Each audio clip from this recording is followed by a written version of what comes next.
Okay, this is a talk on our module 2. What module 2 is all about. Um, I have decided to put the title there, the ultimate aim of Qigong. So when we talk about ultimate aim of Qigong, many people will have a different opinion. Some people will say, oh, I just want to get happy. All right. I want to get well. You know, I have a physical problem. I have some health issues. I just want to get well. That's my ultimate aim. Now, what is the ultimate aim that we are talking about? We used to call this, I started teaching these online courses since 2012. We used to call this going home. Yeah, module 2, going home. So you want to go home, you must know the address. If you do not know the address, you might miss your home. Yeah. Now, so we are talking about research in enlightenment. How you define enlightenment. Again, this will be plenty of discussion. This is too long a story. So we will just tell you how we define or how we look at enlightenment. Now, let's say this is my fist. My fist, I can punch anything outside me. I can even punch myself. But can my fist punch itself? So can the one that is able to focus, the one that's able to focus, focusing outward, no problem. But what about the one that is able to focus, focusing inward onto itself? Focusing inward is one thing. Focusing inward onto itself is another issue. Focusing outward, I'm looking there, I'm looking here, I'm looking at the screen. My attention is outside. That is focusing outward. I'm focusing inward. I look inside my body. Oh, what is happening to inside my head? What is happening inside my chest? Inward focusing. You can say that that is focusing inward. But when we talk about enlightenment, when we talk about cultivation of consciousness, anything outside the consciousness is considered outside. So when I'm looking inside my body, when I'm looking inside, let's say I'm looking inside my chest, I'm looking inside my tummy, my stomach, in relation to the consciousness, this is outward focusing. Anything that is outside the consciousness is outward focusing.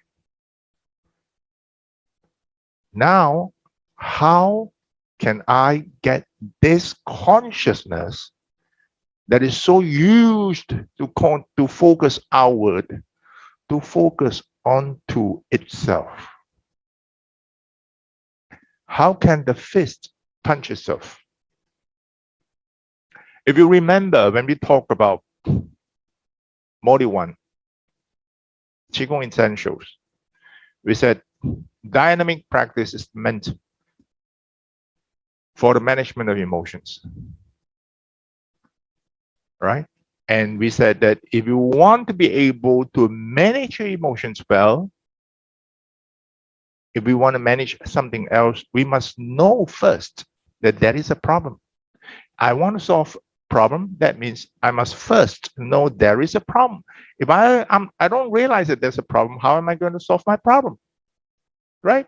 So I must be able to perceive something is not right with my emotions.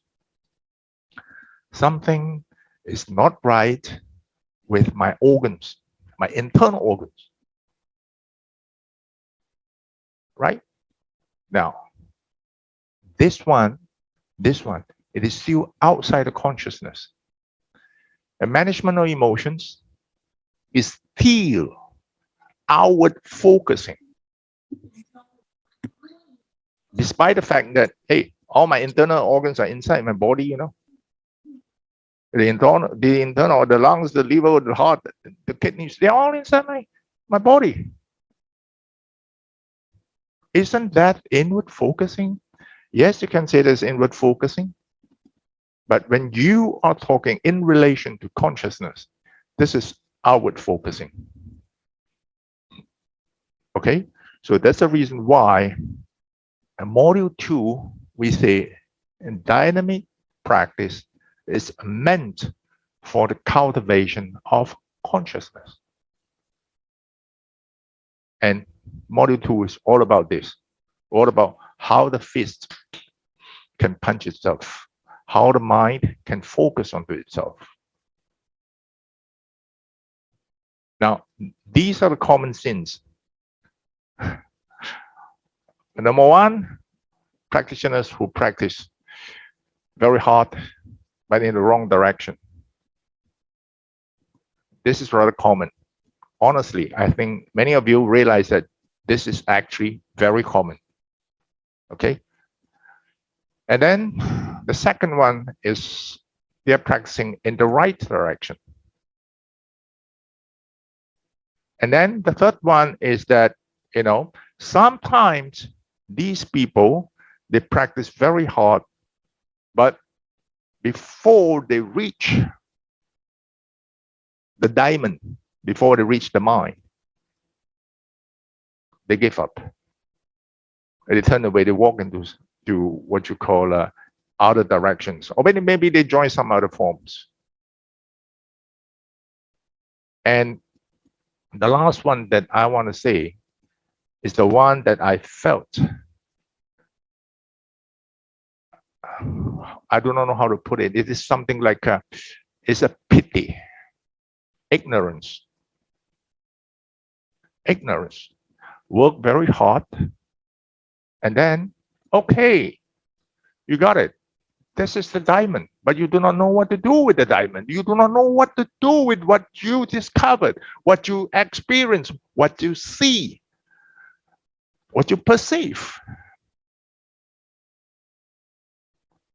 I have seen too many of such cases, right? So we can conclude that, let's say, we are not talking about getting well. Over here, we're talking about serious practice. We're talking about progress. Number one is, where is home? Where is home? Where is home means what is inward focusing? How am I going to focus onto myself? How the consciousness is going to focus onto itself? That is home. That is home, right? We tell you where you go. Module 2, we will tell you, we will let you perceive where to go. Okay? Now, this is another issue. What is this? A piece of glass? No, this is a piece of diamond. Unpolished diamond. Many people do not know what to do. They do not know what to do now. Yeah? This one, you do not know where to go. You do not know where's the direction. If you want to persevere, but you do not know how to persevere. This one, you do not know what you discovered. This is not uncommon. See, many times that normally if they are in my class, I would tell them that what to do. But sometimes when things get very sensitive, yeah, when people are not in your class, you do not want to have too many unfriendly stare. Okay, sometimes some in chat group or forum or whatever. They say that my arms seems to move by themselves when I do my Laoshi. I push pull. Oh, good. This is good. But what is behind this? No answer. When he gave the command, my hands were pushed out by Qi. This is another one. Again, what is behind this? Why? Some they say that when you give the command of lift up diagonally, somehow my arms floated up. Why? What is behind this?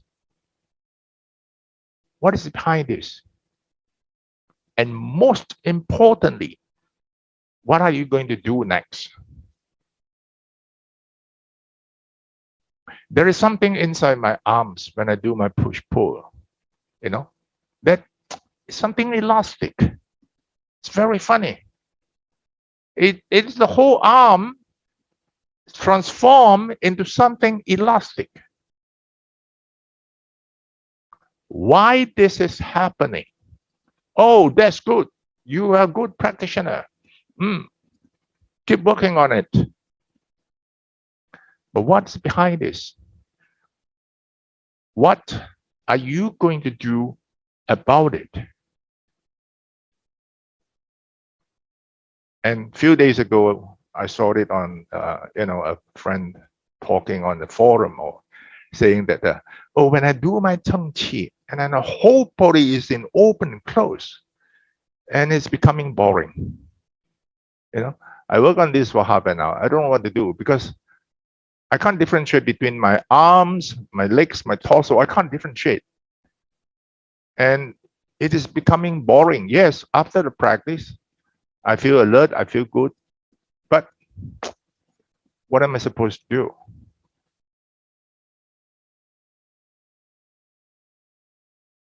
These are stages in practice. And believe me, they are not difficult to achieve. They are not difficult to achieve. Yeah. And in Module 2, we have our own exercises that bring you into that stage. But the most important question is, when you get there, what do you do? Many times, many of them, they have the diamond, unpolished diamond, but they simply do not know what to do. In Module 2, we tell you what to do. Okay? Now, this is the 10th year. We started in 2012. So previously, we talked a lot about the bias is very much towards Zen Buddhism. And in recent years, I started to really put in effort to read up Tao Te Ching. And many of you understand that I started to give talks on Tao Te Ching. And many friends ask me, why somehow I still feel that you have yet to complete the whole picture, which is very true. Very true. Like, what is acting naturally? We can talk on this. What is acting naturally alone for hours? I like this book very much, Tao Te Ching or Tao Te Classic, because it is truly one book that each and every chapter, you can really expand it very, very wide in all directions. For this coming Module 2, Team 2021, we will be talking a lot on what is acting naturally, or what is Wu Wei, right? Many people interpreted it as no action, not doing anything, acting naturally, Right. Okay, acting naturally. What is acting naturally? Look at these two pictures. The one on the left and on the right. Which one do you think is the right one? Which one do you think is the right one? Hello. Can someone please give an answer?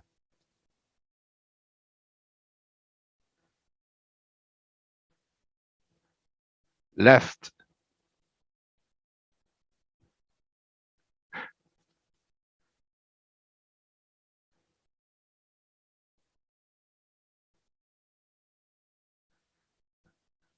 The one on the left is right. What about the one on the right? What's wrong with the one on the right?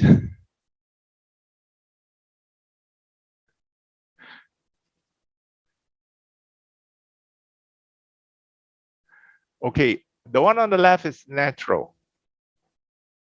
Okay, the dog is just acting naturally. The one on the left is being trained. The one on the left is being trained. So this is called trained dog. This is called natural dog. Maybe we differentiate it that way. Yeah.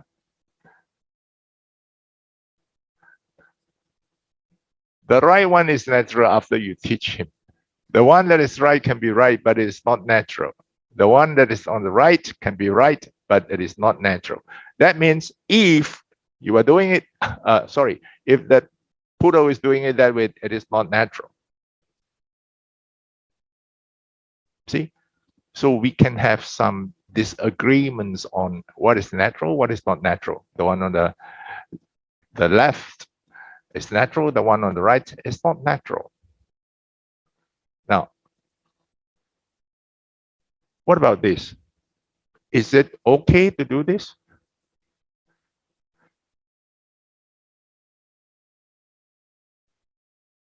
Yes or no?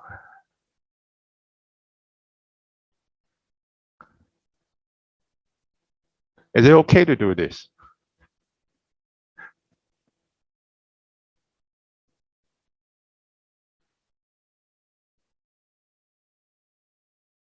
Natural but not socially accepted.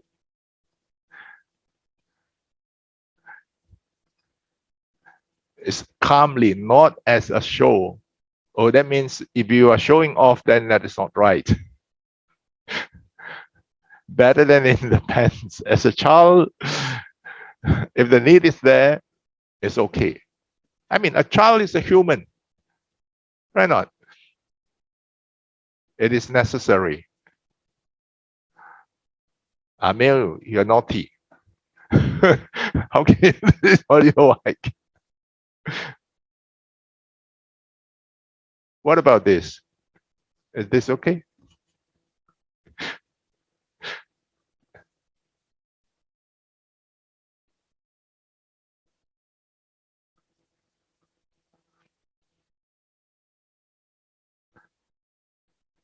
Not a child. No, not socially accepted. No way, no.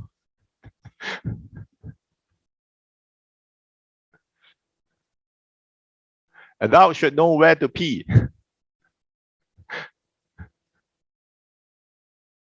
So, adult, human, it's natural. I mean, it's part of the nature. Part of nature, isn't it? The human being is part of nature.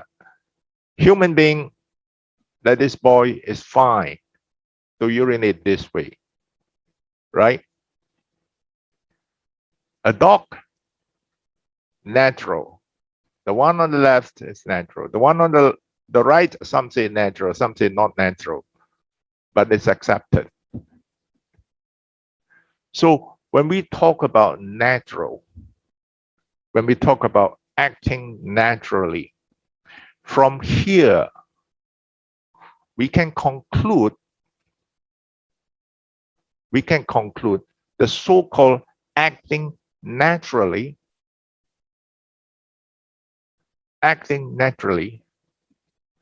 does not imply acting the way as you like. Okay? Acting naturally has been wrongly interpreted as, well, just follow your heart as you wish. No, it is not that way. I teach at the university. I teach Qigong at the university. So many times I tell them this. I said, look, Lao Tzu, he was well dressed. He worked as a librarian, he got a job. He lived in a society. So when we talk about natural, when we talk about acting naturally, it doesn't mean there's no rules. And then the next thing now, what are the rules then? What are the rules that we are supposed to follow? This is the whole thing about acting naturally. This dog on the right, the dog on the left, nothing wrong. Natural. It's only natural for the dog to do it that way. This dog on the right, there's nothing wrong also. It was trained to do it that way. And I don't think that poodle is struggling to do that. So this is what we call Tao. Tao is not the same in each and everywhere. Or we can say that in each and every society, the rules are never the same. The rules are never the same. Okay, now, then how to act naturally? That will be what we want to talk about in Module 2. All right. Some friends ask me, so in Module 2, what exercises will you be telling us? Basically the same thing as in Module 1. But in Module 2, we'll do a lot of trembling. Okay. And you would understand why we do trembling. And we'll do a lot of Laoshi, the way that we want you to do it. And we will take you through practices where we want you to experience wholeness. We want you to get into what we call why my arms are flying out,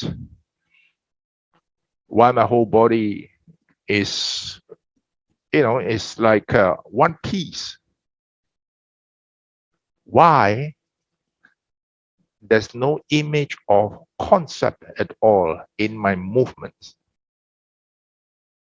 We want you to experience that. And we want you to learn what to do with the diamonds, unpolished diamonds that you discovered. Okay? And like the Module 1 this year, we changed many things. And this one, again, we're going to change many things. Yeah, we're going to change the approach to Module 2. Okay?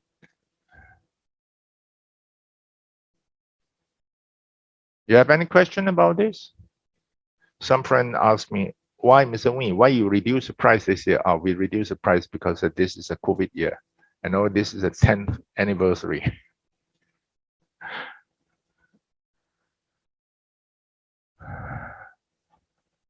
Does that mean that Tao is different for each society because the rules are different? Yes, that is in chapter 1. Okay, I realized that it is not so easy for many people to appreciate this lecture on Tao Te Ching. And that's the reason why that we are going to expand it again, probably next year. Yeah.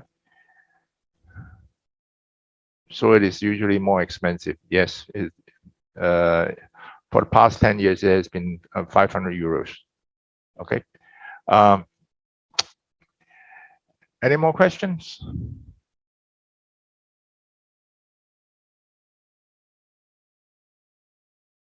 What kind of progress should I have gained from level 1 to do level 2? Or is that not a real problem? This is a very difficult question. Difficult for me. It's difficult to answer. Yeah. Number one, I do not know what kind of passion that you have in the practice. Normally, I would tell them this: if we can squeeze out half an hour to 1 hour a day practicing Qigong, working on the foundation, if you can squeeze out 1 hour a day, all the best. This will be for you. And you have real interest and real passion to understand what is behind this so-called focusing onto itself, the consciousness focusing onto itself. And what would I experience? What kind of experience would that be? This is something that you cannot describe. Those who have done M2 and could still remember that pause that we were talking about, right? What pause is that? I remember in many in Zen Buddhism, they said that, oh, enlightenment, that is something very easy. It's a gap between the last thought and the next one, right? It is the gap between two stops, or the gap between two thoughts, two thinkings. But that one is very short. How do you extend that?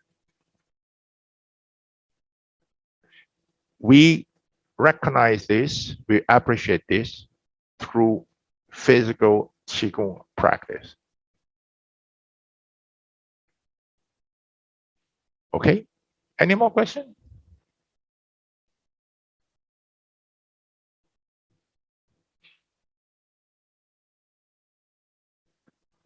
No more question, then bye-bye all. Thank you.